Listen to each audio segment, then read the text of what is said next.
මේ විහාරස්ථානය තමයි විහාරාධිපති ස්වාමීන් වහන්සේ. මේ ස්වාමීන් වහන්සේ මේ කාරණාවත් එක්ක අපේ කටයුත්තත් එක්ක මේ වන විට එකඟ වෙලා වැඩ කටයුතු කරනවා. මේ ස්ථානය අපිට අක්කර 25ක් වගේ භූමියක් කියන එක තමයි ස්වාමීන් වහන්සේ දැනට කියන්නේ. මේ ස්ථානයේ උන්වහන්සේ ඇත්තටම කැමති වෙනවා මේ වැඩ පිළිවෙලට යොදා ගන්න. ඒ ස්වාමීන් වහන්සේ කැමති වුණා. ඉතින් අපිට ඒක මම හිතන්නේ ටිකක් සුබවාදී තත්ත්වයක් මේ වන විට. එන මේ දක්වාම ලැබුණු වික්ෂුන් වහන්සේලාගෙන් ලැබුණු ප්‍රතිචාර වලට සාපේක්ෂව ගත්තහම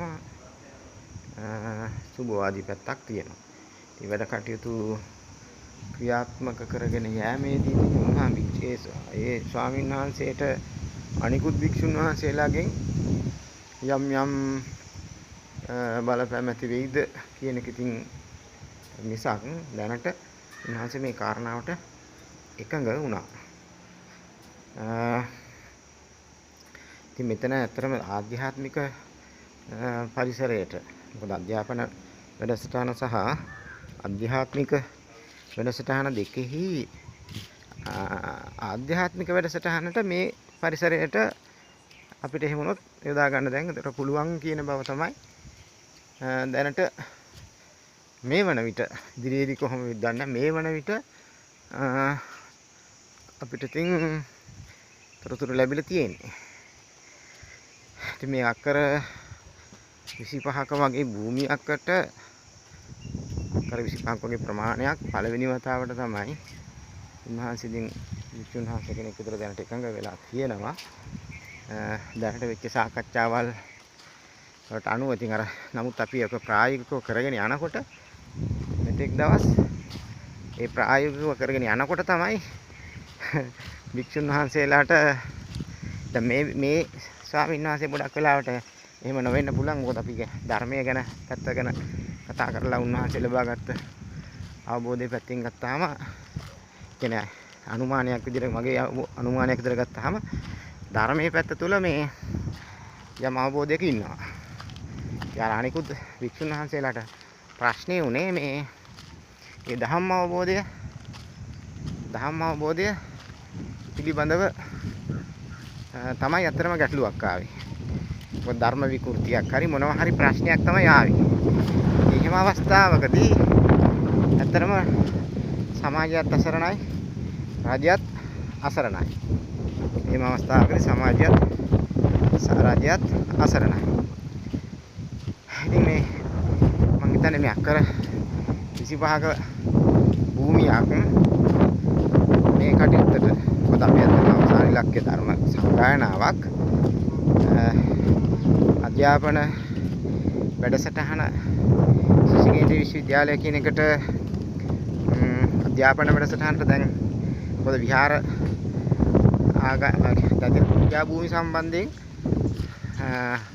රජයේ අනපනත් වලට අනුව තවම ඒකට ප්‍රතිපාදන යොමු වෙන්නේ නැහැ. එතකොට අධ්‍යාපන වැඩසටහනට මේ ස්ථානය බොහෝ දුරට යොදා ගන්න බැරි වෙයි. මොකද ඒක විශේෂයෙන්ම අපේ ඉලක්කයේ තියෙන ශිෂ්‍ය කේන්ද්‍රීය විශ්වවිද්‍යාලයක්. ශිෂ්‍ය කේන්ද්‍රීය විශ්වවිද්‍යාලයක් විදියට මේ ස්ථානය යොදා ගැනීමක් නොවේ. මේ ස්ථානය අපිට තියෙන්නේ අධ්‍යාත්මික తত্ত্বය, අධ්‍යාත්මික සංවර්ධනය පිණිස තමයි. ඉතින් එහෙම නැත්නම් අක්කර 25ක් වගේ භූමි භාගයක් අපිට ඉදිරි කාලයේදී රජයේ අදාළ නීති අනුකූල වටපිටාව ලැබෙන තත්ත්වයක් එක්ක අපිට මේ ස්ථානෙ ඉතින් යොදා ගන්න පුළුවන් කියන කාරණාව තමයි සමාජයට ඉදිරිපත් කරන්න බලාපොරොත්තු වෙන්නේ.